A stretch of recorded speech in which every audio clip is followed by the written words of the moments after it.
సునీత గారు ఎప్పుడు అడిగినా కానీ బీజేపీ వర్సెస్ కాంగ్రెస్ ఈ రెండు ఒకటయ్యే మమ్మల్ని మొత్తం మీద ఆట ఆడుకుంటున్నాయి.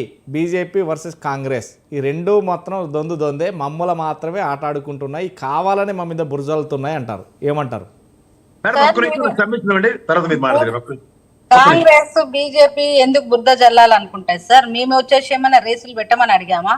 ఆయన వచ్చేసి కేబినెట్ నిర్ణయం తీసుకోవద్దని ఏమైనా చెప్పామా? ఏం చెప్పలేదు కదా. వారు సొంత నిర్ణయాలు తీసుకున్నారు. ఒక ప్రభుత్వంలో ఒక సీనియర్ మంత్రిగా ఉండి జిహెచ్ఎంసీ పైసలు ఖర్చు పెట్టేటప్పుడు, ప్రభుత్వ పైసలు ఖర్చు పెట్టేటప్పుడు తన ప్యాకెట్ మనీ లాగా ఖర్చు పెట్టిండు, ఆయన పెట్టిండు. అదేమన్నా బీజేపీ చెప్తే పెట్టారా? కాదు కదా. ఇప్పుడు అదే కదా వాళ్ళు అడుగుతున్నారు. ఇప్పుడు ఏసీబీ వాళ్ళు ఏం అడుగుతున్నారు? ఆ కంపెనీ ఎందుకు తప్పుకున్నది? ఒకవేళ ప్రైవేట్ కంపెనీ తప్పుకుంటే దాన్ని మీరెందుకు టేకప్ చేయాల్సి వచ్చింది? డబ్బులు మీరెందుకు ఇవ్వాల్సి వచ్చింది? వాడి క్లాస్ అయితే వాడు వెళ్ళిపోతాడు. వాడు ఇప్పుడు ఈ రేసెస్ మళ్ళీ పెట్టకుండా మనకేమన్నా దండగ తగులుతుందా? తెలంగాణకి ఏమన్నా మన ఫ్రైడే ఏమన్నా పడిపోతుందా? ఈ రేస్ కార్లు పెట్టకుండా ఉంటే ఇప్పుడు తెలంగాణకి ఏమన్నా నష్టం జరుగుద్దా? పోనీ నష్టము ఎంత వస్తుందో చెప్పండి. పోనీ మీరు పెట్టడం వల్ల ఎంత లాభం వచ్చిందో చెప్పండి. ఎన్ని వేల కోట్లు వచ్చిందో చెప్పండి.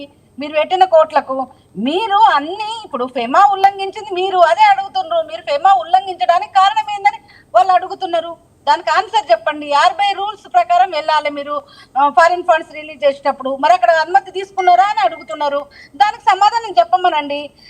ఇవన్నీ మీరు ఒప్పందాలన్నీ సరిగ్గా చేసుకోకుండా, ఒప్పంద పత్రాలన్నీ సరిగ్గా ఉండకుండా, మీరు వాడికి ఎవరికో నష్టం వస్తే మీరు గవర్నమెంట్ డబ్బులు మీ సొంత డబ్బుల్లాగా ఇచ్చి అక్కడ ఏం జరిగింది? క్విడ్ ప్రోకో ఏమైనా జరిగిందా?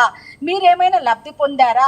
లబ్ధి పొందకుంటే పొందలేదని అక్కడ తేలుతుంది కదా. ఎందుకు ఇవన్నీ బీజేపీ ఒకటి, కాంగ్రెస్ ఒకటి, ఇవన్నీ అవసరం లేని ఇవన్నీ.